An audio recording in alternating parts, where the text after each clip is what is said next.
All right, well, welcome to the video where I explain how to write a contingency offer. And like a lot of these contracts, if you're searching for contingency in zip forms, nothing will come up because the name of the contract is Addendum for Sale of Other Property by Buyer. And the contract number is right here, TREC 10-6. Okay, so this is a one-pager, but there's a lot to it. So let me just start by explaining what a contingency offer is. This is when you represent a buyer who wants to go buy a home at, in this case, 123 Main Street. However, they can't do that until they get the money from a home they currently own that they need to go sell. Okay, so in a hot market, seller is not likely to accept a contingency offer. But as the market softens and interest rates are high and sellers having a tough time unloading their property, they might consider a contingency offer. All right, so a point to note,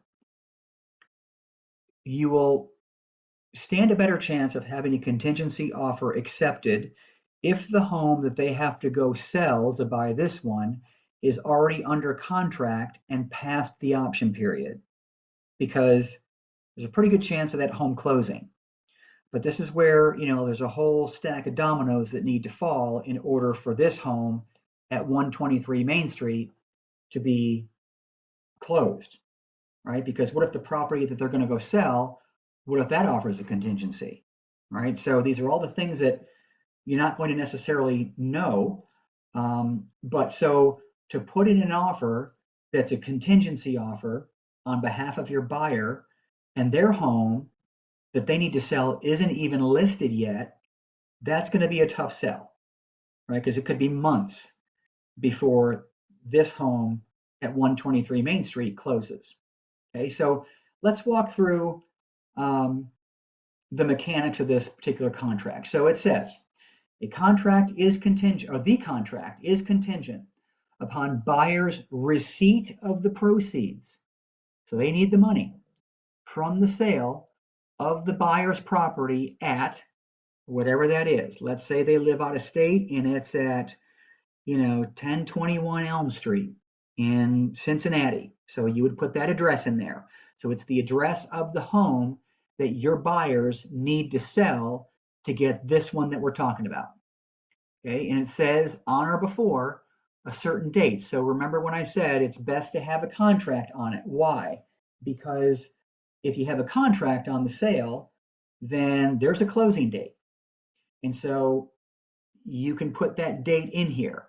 Now, mind you, if in this example, the closing date's February 14th, you're going to want to make the closing date of the property that they want to go buy, which is 123 Main Street, several days after that, because there has to be time for the other home to get funded, the money to reach their bank account, and so on. All that takes time, especially if it involves weekends and holidays that you're up against.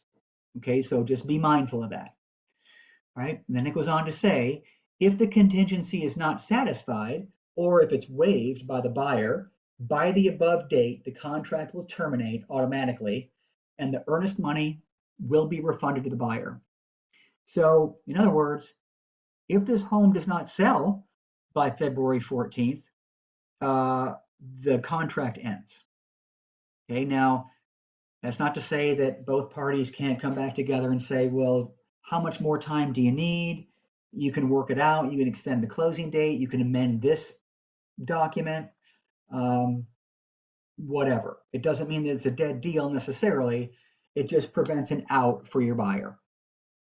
And then we come to what's known as the kickout clause. Now, you don't have to fill this in, but it makes a contingency offer much more appealing.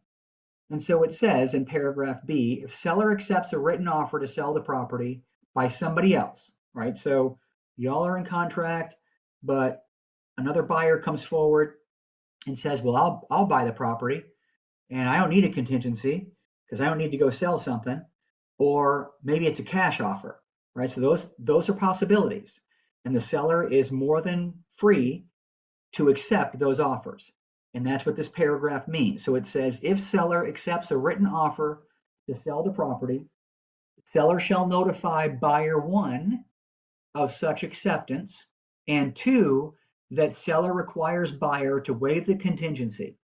Buyer must waive the contingency on or before, and in my example, it's 2 days after, seller's notice to buyer. Otherwise, the contract will terminate automatically and the earnest money will be refunded to the buyer. So what this basically means is seller has another offer that they want to take because it's better. And as this is written in paragraph B, buyer one has 2 days to decide whether they don't need this contingency or they're going to get out. Okay, either way, earnest money is refunded to the buyer. Okay, but after 2 days, if they don't hear from them, then it's assumed that the contract terminates and the seller can go entertain this other offer. Okay, this is what's known as the kickout clause. So there is a status in the MLS that says active kickout, and that's what that means. That means that they have signed this particular paragraph to say, hey, if you want to make me a better offer, come on. And I have the option as the seller to kick out buyer one. Now, paragraph C goes on to say, buyer may waive contingency only by notifying seller of the waiver and depositing an extra amount, which you would put here, I put $1,000, with escrow agent as additional earnest money. All notices must be in writing and are effective when delivered in accordance with the contract. Okay, so if they waive the contingency for any reason, whether it's that other buyer that's come forward or not, they can do that, but they got to give the seller more earnest money. Because if this deal falls through, the seller gets it. Okay, so that's how you fill out the contingency offer addendum or addendum for sale of other property by buyer.